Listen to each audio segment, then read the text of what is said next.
Hello everyone, कैसे हो सारे। आई होप कि आप सभी एकदम ठीक होंगे, स्वस्थ होंगे, मस्त होंगे और अपनी पढ़ाई में एकदम व्यस्त होंगे। Welcome to AVM study hub और आज हम करने वाले हैं तुम्हारी क्लास 9th साइंस की एनसीईआरटी बुक का चैप्टर 3 जो कि है एटम्स एंड मॉलिक्यूल्स। आज है इसका लेक्चर नंबर 11 जिसमें हम पढ़ने वाले हैं मॉलिक्यूल्स ऑफ कंपाउंड्स के टॉपिक को।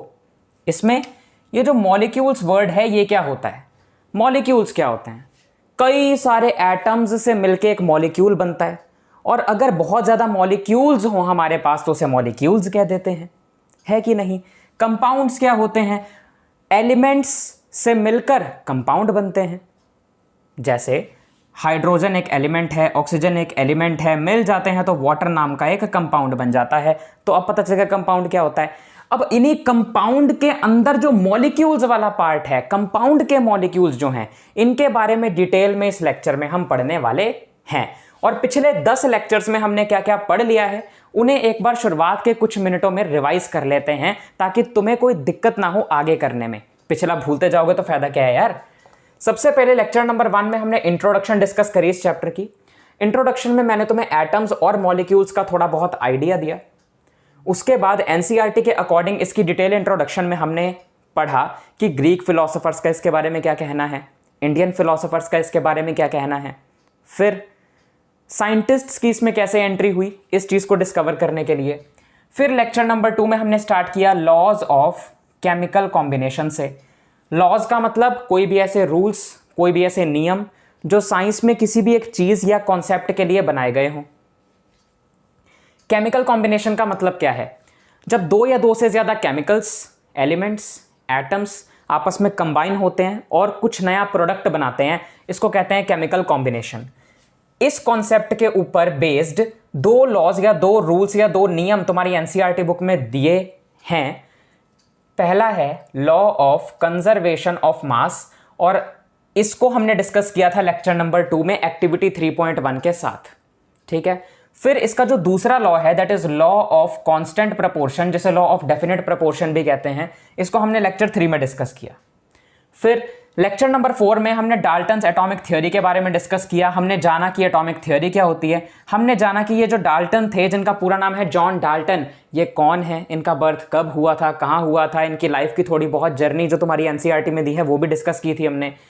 डाल्टन्स एटॉमिक थ्योरी के जो पोस्टुलेट्स थे वो तो ऑब्वियसली हमने डिस्कस करने ही हैं क्योंकि वो तो इसका सबसे इंपॉर्टेंट पार्ट है, वो भी हमने कर लिए थे, करने हैं नहीं मतलब कर लिए थे इस लेक्चर में। और ये सारे लेक्चर्स इसी चैनल पर अपलोडेड हैं तो जाके देख लो। लेक्चर नंबर 5 में हमने पढ़ लिया था what is an atom. Atom क्या है, एटम के बारे में डिटेल डिस्कशन हुई थी, इसकी डेफिनेशन बताई गई थी कि एटम क्या है, जितने भी मैटर हमारे आसपास में प्रेजेंट है सबका बिल्डिंग ब्लॉक है, सबका एक ऐसा पार्टिकल है सबसे छोटा जो और ज़्यादा डिवाइड नहीं हो सकता। एटम का जो साइज़ है इसे नापने के लिए जो यूनिट यूज़ की जाती है दैट इज़ नैनोमीटर, उसके बारे में भी हमने काफ़ी सारी डिस्कशन इसमें करी है डिटेल में। लेक्चर 6 में हमने सिंबल्स ऑफ एटम्स के बारे में पढ़ा, यानी अलग अलग एटम्स को ऐसे कौन से अलग अलग सिंबल्स दिए जाते हैं, अब कौन से दिए जाते हैं, पहले कौन से दिए जाते थे और पहले वो सिंबल्स एटम्स के लिए किसने दिए थे, वो सब कुछ इसमें डिटेल में डिस्कस हो रखा है। लेक्चर नंबर 7 में हमने एटॉमिक मास के बारे में पढ़ा। एटॉमिक मास नाम से पता चल रहा है, एटम्स के मास, एटम्स के भार के बारे में हमने पढ़ा डिटेल में। कौन सी यूनिट आज यूज़ की जाती है, कौन सी पहले की जाती थी, किस ऑर्गेनाइजेशन से इनकी यूनिट्स वगैरह के लिए अप्रूवल लेना पड़ता है, और तो और एटॉमिक मास के रिलेटेड और भी बहुत सारी ऐसी इंपॉर्टेंट चीज़ें हैं जिसके रिलेटेड एग्जाम में क्वेश्चन आते हैं, तो वो सब इसमें डिस्कस की गई थी। उसके बाद लेक्चर नंबर 8 में हमने पढ़ा how do atoms exist. Atoms कैसे पाए जाते हैं। एटम्स जो हैं मतलब किसी भी मैटर के अंदर पाए जाते हैं वो तो पता ही है, पर उसके अंदर कैसे पाए जाते हैं, किस फॉर्म में पाए जाते हैं। एटम्स कभी भी अकेले नहीं पाए जाते, मॉलिक्यूल्स या फिर आयंस की फॉर्म में पाए जाते हैं और वो सब कंबाइन होकर मैटर बनाते हैं। बाकी इन चीज़ों को अगर तुम्हें डिटेल में पढ़ना है जो भी मैंने तुम्हें बताया तो लेक्चर 8 जाकर देखना पड़ेगा भाई। ये तो सिर्फ मैं तुम्हें ओवरव्यू दे रहा हूँ, थोड़ा याद कराने की कोशिश कर रहा हूँ। अगर तुमने मेरे लेक्चर्स देखे हैं तो उसमें तुमने क्या क्या पढ़ा। बाकी अगर तू मेरे चैनल पे नया आया है सिर्फ इसी लेक्चर में सिर्फ ये टॉपिक समझने के लिए, तो सुन ले कि यहां पर क्या क्या हो चुका है। और इनमें से अगर तुझे कोई टॉपिक नहीं आता तो जा इस लेक्चर पे और उस टॉपिक को जाके देख ले। वीडियो का जो टाइटल और थंबनेल है ना, उन पे ये टॉपिक के नाम लिखे हुए हैं। लेक्चर नंबर नहीं लिखे हुए वहां पे, लेक्चर नंबर तो सिर्फ मैं तुम्हें बता रहा हूं कि इस लेक्चर में ऐसा हुआ है, बाकी थंबनेल में, वीडियो के टाइटल में तो जगह टॉपिक लिखे हुए मिलेंगे। तो टॉपिक वाइज वीडियोस डली हुई हैं, तो तुझसे मिलना आसान होगा, ये ढूंढनी आसान होगी वीडियो तुझे। लेक्चर नंबर 9 में हमने पढ़ा what is a molecule. Molecule क्या है डिटेल में पढ़ा, जैसे यहाँ पे एटम के बारे में डिटेल में पढ़ा था, व्हाट इज एन एटम, यहाँ मॉलिक्यूल के बारे में पढ़ा। लेक्चर नंबर 10 में, पिछले ही लेक्चर में हमने मॉलिक्यूल्स ऑफ एलिमेंट्स के बारे में पढ़ा, यानी अलग अलग एलिमेंट्स के जो मॉलिक्यूल्स हैं उनके बारे में डिटेल डिस्कशन हमने करी थी। आज कंपाउंड्स के बारे में करेंगे। तो फिलहाल इतना नोट करना चाहो तो कर सकते हो, मैं साइड हो जाता हूं। चलो अब हम टॉपिक से शुरू करते हैं, वो भी डिटेल में। टॉपिक है मॉलिक्यूल्स ऑफ कंपाउंड्स। ठीक है, मॉलिक्यूल्स ऑफ कंपाउंड्स क्या है वो तो मैंने तुम्हें अभी वीडियो के पहले पार्ट में जब मैं सब बता रहा था तो तुम्हें आइडिया तो दे ही दिया था। आगे बढ़ते हैं, सीधा अब शुरू करते हैं टॉपिक को। अगर मैं 2 या 2 से ज़्यादा एलिमेंट्स लेता हूं, उनके जो भी एटम्स होंगे वो जब आपस में डेफिनेट प्रपोर्शन में या सही मात्रा में जुड़ेंगे तब कंपाउंड्स के मॉलिक्यूल्स बनेंगे। क्या सर समझ में ही नहीं आया? मैं एक बार फिर से लाइन पढ़ता हूं, तब देखना। अलग अलग एलिमेंट्स अगर तुम लेते हो या एक से ज़्यादा एलिमेंट लेते हो, फॉर एग्जाम्पल 2 ही मान लेता हूं कि तुम कोई भी 2 एलिमेंट लेते हो, दोनों के जो एटम्स हैं एलिमेंट्स के वो आपस में एक डेफिनेट प्रपोर्शन, एक सही मात्रा में जुड़ते हैं और बनाते हैं कंपाउंड के मॉलिक्यूल्स। सर अभी भी समझ नहीं आ रहा, तो चलो एग्जाम्पल से समझो। एग्जाम्पल से तो तुम्हें 100% समझ आ जाएगा, 100% समझ आ ही जाएगा। एग्जाम्पल लेते हैं। मैंने एक एलिमेंट ले लिया हाइड्रोजन, दूसरा एलिमेंट मैंने ले लिया ऑक्सीजन। अब ये हाइड्रोजन और ऑक्सीजन मिलकर H2O वाला कंपाउंड बनाएंगे जो है वाटर का कंपाउंड। ठीक है, अब हाइड्रोजन और ऑक्सीजन जो हैं इनके एलिमेंट्स मिलकर वाटर का कंपाउंड बनाएंगे, है ना? है ना? अरे नहीं, हाइड्रोजन और ऑक्सीजन के एलिमेंट नहीं, हाइड्रोजन और ऑक्सीजन के एटम्स सही मात्रा में जुड़कर इस वाटर के मॉलिक्यूल को बनाएंगे और फिर ये जो वाटर का मॉलिक्यूल होगा इसे हम कहेंगे वाटर के कंपाउंड का मॉलिक्यूल। अब आया समझ कि अभी भी नहीं आया? अगर अभी भी नहीं आया तो एक आखिरी बार बता रहा हूं अब एग्जाम्पल के जरिए। अभी भी नहीं आया तो वीडियो पॉज कर, पीछे कर, रिवाइंड कर और फिर से देख। इस पार्ट से ध्यान से सुन। हाइड्रोजन और ऑक्सीजन मैंने 2 एलिमेंट्स लिए, इन दोनों एलिमेंट्स के एटम्स यानी हाइड्रोजन का भी एटम और ऑक्सीजन का भी एटम सही मात्रा में आपस में जुड़ेंगे और बनाएंगे वाटर का मॉलिक्यूल H2O। और ये जो H2O वाटर का मॉलिक्यूल बनेगा ये वाटर का जो कंपाउंड होता है H2O उसका मॉलिक्यूल होगा। तो इसी को तभी कहेंगे हम मॉलिक्यूल्स ऑफ कंपाउंड्स, या फिर यहां कंपाउंड्स भी मतलब को कंपाउंड लिख दो, मॉलिक्यूल्स ऑफ कंपाउंड। ठीक है, अब आया समझ? पर सर बाकी सब समझ आ गया, डेफिनेट प्रपोर्शन का क्या मतलब है सर? सही मात्रा में होने का क्या मतलब है? यहां डेफिनेट प्रपोर्शन होने का मतलब है सही मास में होना। मास में होना यानी भार में होना। अब वो कैसे निकालें सर? सबसे पहले तो रेशियो का साइन लगाओ। ये जो 2 डॉट ऊपर नीचे लगते हैं इसे हम रेशियो का साइन कहते हैं। रेशियो के साइन के इस तरफ मॉलिक्यूल का इस तरफ वाला एलिमेंट ले लो जो कि है H2 हाइड्रोजन 2 बार। तो सबसे पहले तो जो भी एलिमेंट है वो लिखने के बजाय तुम सबसे पहले वो लिखो वो कितनी बार आ रहा है। यहां पर हाइड्रोजन का एटम है, एलिमेंट मैंने बोल दिया, शायद एलिमेंट नहीं बोलना था, एटम बोलना था। ये हाइड्रोजन का एटम है और ये 2 बार आ रहा है। तो ये जो 2 है सबसे पहले इसको यहां लिख दो, फिर मल्टीप्लाई में हाइड्रोजन का जो मास है उसे लिखो। हाइड्रोजन का मास कितना होता है? 1 यूनिफाइड। अब कई कहेंगे सर आपको कैसे पता हाइड्रोजन का मास 1 यूनिफाइड है? कैसे पता? अबे पेज नंबर 30 पर, तुम्हारी न्यू एनसीईआरटी बुक, इसी साल की नई एनसीईआरटी बुक के पेज नंबर 30 पर टेबल 3.2 दिया हुआ है, जिसमें 9 एलिमेंट्स दिए हुए हैं अलग अलग, और उनके एटॉमिक मासेस दे रखे हैं। तो जाओ जाके पढ़ ले, याद कर ले, घोट के पीछे रट्टा मार ले, मुझे नहीं पता, पर उसमें लिखे हुए हैं ये। हाइड्रोजन 2 थे तो 2 किया मल्टीप्लाई हाइड्रोजन के एटॉमिक मास से, फिर ऑक्सीजन लिया। अब ऑक्सीजन का जो एटॉमिक मास है वो है 16, और इस रेशियो को जब तुम पढ़ोगे ना तो तुम कहोगे यहां पे जो भी चीज है इज टू दिस, यानी कि अगर मैं तुमसे कहूं ये क्या आया, 2 1 से कितना आएगा 2, रेशियो का साइन लगाएंगे और इधर आएगा 16, तो इसको तू कैसे पढ़ेगा 2:16? अरे नहीं, तू पढ़ेगा 2:16, 2:16। ठीक है, अब यहां पे देख कुछ कट रहा है क्या, ये देख 2 1 2, 2 8 16, दोनों 2 से कट गए, तो ये है 1:8। तो ये है इसकी सही मात्रा, सही प्रपोर्शन मास के बेसिस पर, भार के बेसिस पर, एटॉमिक मास के बेसिस पर। अब आया समझ? हाइड्रोजन का एलिमेंट और एक ऑक्सीजन का एलिमेंट लिया, दोनों के एलिमेंट के जो एटम्स हैं एक डेफिनेट प्रपोर्शन, एक सही मात्रा में, वो मात्रा कौन सी है 1:8 वाली, उसमें वो आपस में जुड़कर H2O मॉलिक्यूल की फॉर्मेशन करते हैं, बनाते हैं। और ये जो H2O मॉलिक्यूल है यही H2O वाले कंपाउंड का एक मॉलिक्यूल होगा, जैसे मॉलिक्यूल्स ऑफ कंपाउंड कहेंगे। अब आया समझ? अब तो आ जाना चाहिए यार, बहुत डिटेल में बता दिया यार। और तो और तुम्हारे नई एनसीईआरटी बुक के पेज नंबर 31 पे ना एक टेबल 3.4 दिया हुआ है।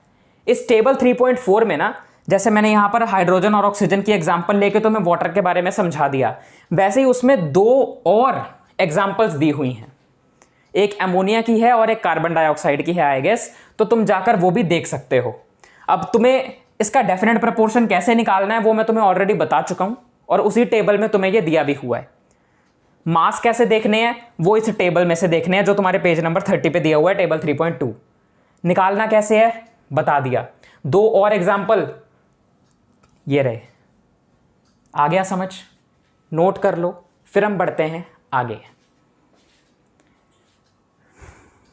अब हम आगे बढ़ते हैं और करते हैं एक्टिविटी 3.2 को, तुम्हारी एनसीईआरटी बुक की। तुम्हारे सामने भी आ रही है, मेरे सामने भी आ रही है, चलो फिर रीड करते हैं। एक्टिविटी 3.2 का पहला पॉइंट है, refer to table 3.4 for ratio by mass of atoms present in molecules and table 3.2 for atomic masses of elements।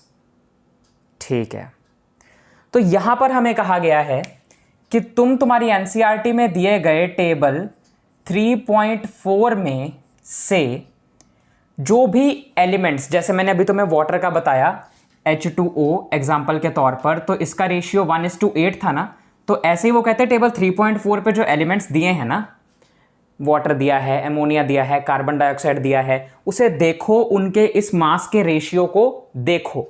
उन्होंने एक टेबल हमसे भरवाना है इस एक्टिविटी में, जिसमें इसको देखना इंपॉर्टेंट है।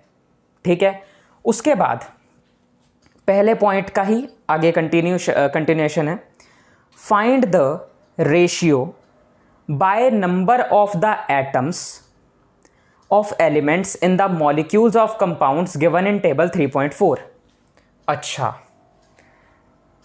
तो वो कह रहे हैं कि टेबल 3.4 में जो भी हमें 3 कंपाउंड्स दिए हुए हैं और उनका रेशियो मास वाला दिया हुआ है, ratio on the basis of mass, उनमें से कहते कि एक कंपाउंड को ले लो। मतलब उन्होंने ये नहीं बोला एक को ले लो, पर यहां पर एग्जांपल एक की ही दी हुई है, और यहां पर वो जो चीज़ समझाना चाहते हैं, जो चीज़ हमसे प्रूफ करवाना चाहते हैं, उसके लिए 3.4 में से कोई एक एग्जाम्पल लेने भी बहुत होगी, तो हम वाटर ही ले लेंगे। बेसिकली यहां पर उन्होंने ये कहा है कि टेबल 3.4 में से कोई भी एक एग्जाम्पल ले लो इस बॉक्स को फिल करने के लिए। और ऐसा क्यों करना है? क्योंकि इसके ज़रिए ना हम जो कंपाउंड बनेगा, जो उस कंपाउंड के मॉलिक्यूल बनेंगे, हमने कहा था ना वो डेफिनेट प्रपोर्शन में होने चाहिए, सही मात्रा में होने चाहिए। तो सही मात्रा में तो यार वो एटम्स के अकॉर्डिंगली भी हो सकते हैं, सिर्फ मास के अकॉर्डिंगली ही हो ऐसा कहाँ ज़रूरी लिखा है। क्योंकि सही मात्रा में देखो हमने 1:8 पढ़ा कि 1:8 की मात्रा में ये होना चाहिए, सही मात्रा में ये एटम्स जो हैं 1:8 के मास के बेसिस पे ये जुड़ने चाहिए, तब जाके ये वाटर का मॉलिक्यूल बनेगा, है ना, यही बोला ना हमने। पर ऐसा जरूरी थोड़ी है कि वो सिर्फ मास के बेसिस पर, मास के डेफिनेट प्रोपोर्शन के बेसिस पर ही वो मॉलिक्यूल बने। ऐसा भी तो हो सकता है कि एटम्स के नंबर के रेशियो के अकॉर्डिंगली हम इसे करें। यानी जैसे यहां पे हाइड्रोजन 2 है और ऑक्सीजन 1 है, तो यहां पे 2 हाइड्रोजन और 1 ऑक्सीजन जुड़कर वाटर बन रहा है, तो इसका 2:1 भी तो एक रेशियो हो सकता है एटम के अकॉर्डिंगली, कि 2 हाइड्रोजन के एटम और 1 ऑक्सीजन का एटम जुड़ रहा है। तो यहां पे ये 2 हाइड्रोजन और 1 ऑक्सीजन का एटम जुड़ रहा है, तो 2:1 इसकी सही प्रपोर्शन हो जाएगी on the basis of number of atoms. अब आया समझ? हाँ, तो अब ये 2:1 निकालना हमारा काम है इस टेबल के जरिए। ठीक है, अब आया समझ? तो 2:1 हमें यहां निकालना है, हमें यहां पर टेबल के जरिए प्रूफ करना होगा कि 2 हाइड्रोजन के एटम आते हैं इसमें और 1 ऑक्सीजन का आता है। सबसे पहले तो अगला पॉइंट अभी आगे पढ़ा नहीं हमने, आगे पढ़ते हैं। The ratio by number of atoms for a water molecule can be found as follows.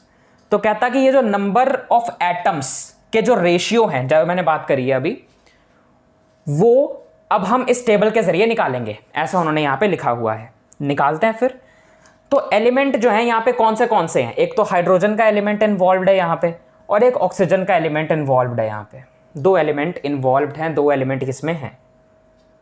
अब रेशियो बाय मास क्या है इसका? हाइड्रोजन का कितना था? हाइड्रोजन का रेशियो बाय मास इनमें से कौन सा है? ये वाला है ना, ये है हमारा रेशियो बाय मास, जो हमने अभी थोड़ी देर पहले निकाला था मास के बेसिस पे। वो है 1:8, यानी 1 किसका है? हाइड्रोजन वाले का, 8 किसका है? ऑक्सीजन वाले का। तो हाइड्रोजन वाले का कितना है? 1, ऑक्सीजन वाले का कितना है? 8। उसके बाद यहां पर हमें लिखने हैं एटॉमिक मास इनके।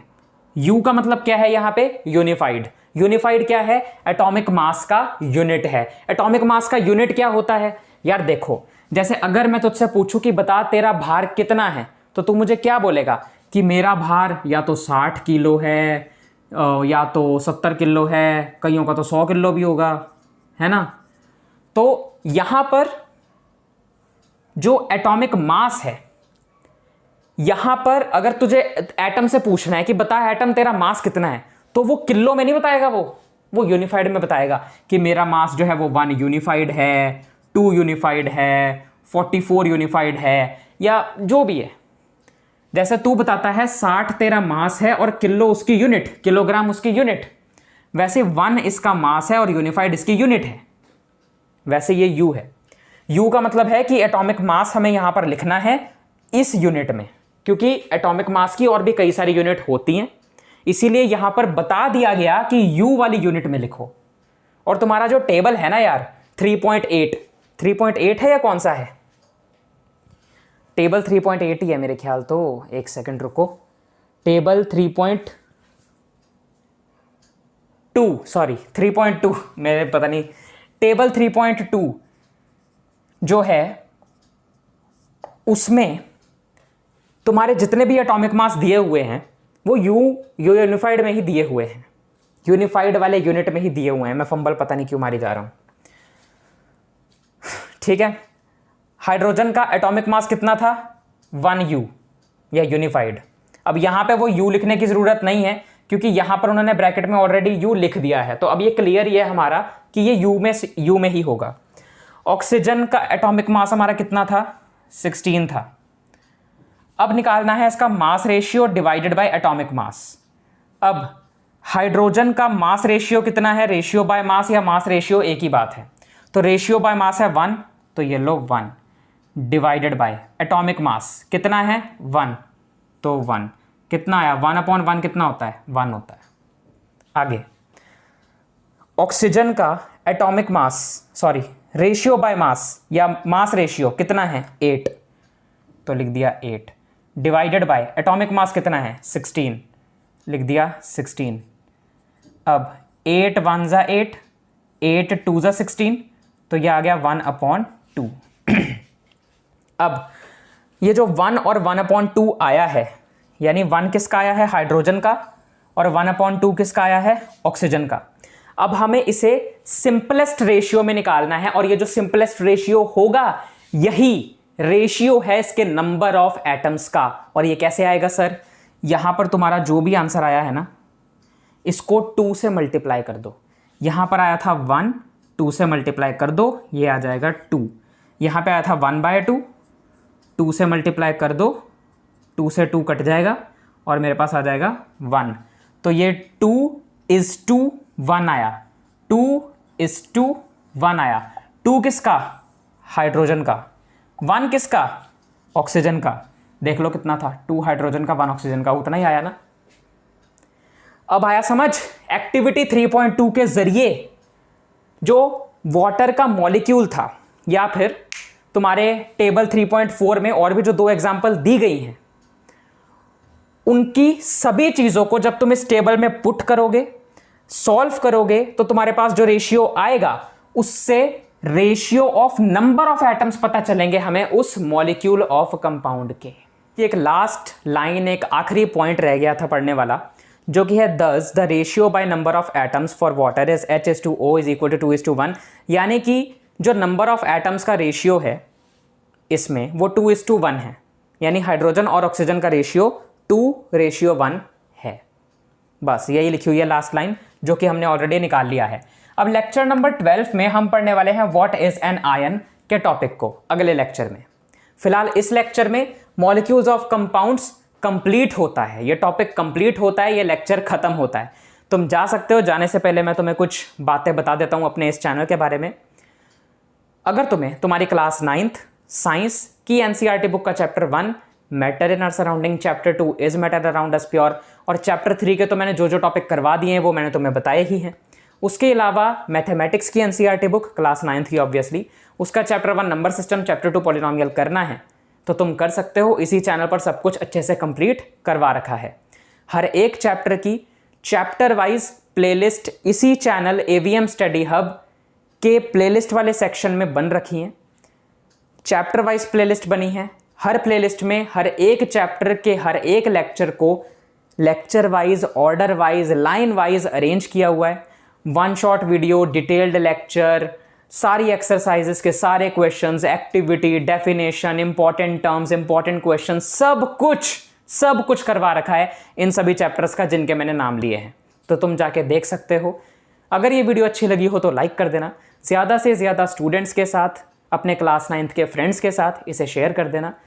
नीचे अच्छा सा कमेंट कर देना, कोई फीडबैक हो तो वो भी दे सकते हो। मिलता हूँ तुम लोगों से अगले लेक्चर में इस व्हाट इज़ एन आयन के टॉपिक के साथ। तब तक के लिए बाय बाय बाय। सब्सक्राइब कर देना, नोटिफिकेशन बेल को ऑन कर देना। बाय।